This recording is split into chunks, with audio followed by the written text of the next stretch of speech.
จะลืมแต่แล้วก็ลืมบ่ได้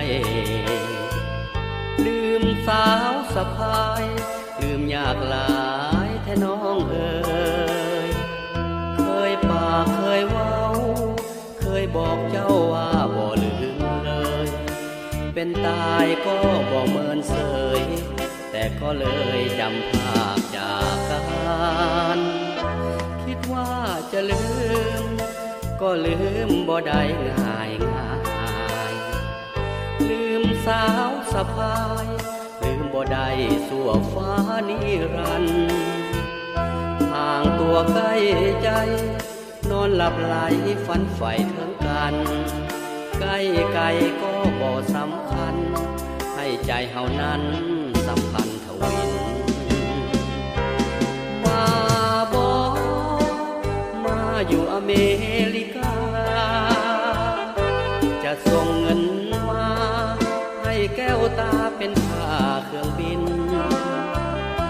จะไปหับน้องแม่เนื้อทองที่สนามบินจะพาน้องนางอยู่พินเที่ยวสมถิ่นอเมริกาหากน้องบ่ลืมน้องจงโทรมาหาหรือเขียนจดหมายส่งถึงอ้ายอเมริกาคุณหน้าฟ้าดีสองเฮานี้ถึกโศกสตาแล้วเฮาคอยเข้าวิวาหาเงินดอลลาร์มาสร้างสะพายเฮา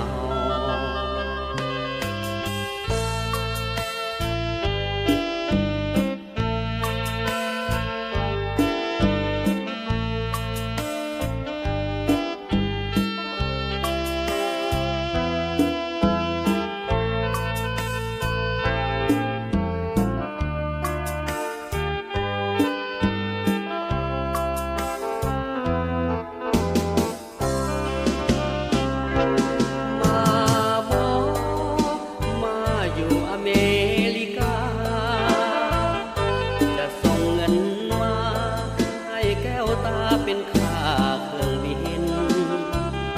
จะไปหับน้องแม่เนื้อทองที่สนามบินจะพาน้องนางอยู่พินเที่ยวสมถิ่นอเมริกาหากน้องบ่ลืมน้องจงโทรมาหาหรือเขียนจดหมายส่งถึงอ้ายอเมริกาบุญนาฟ้าดีสองเฮานี้ถือโศกสตาแล้วเฮาคอยเข้า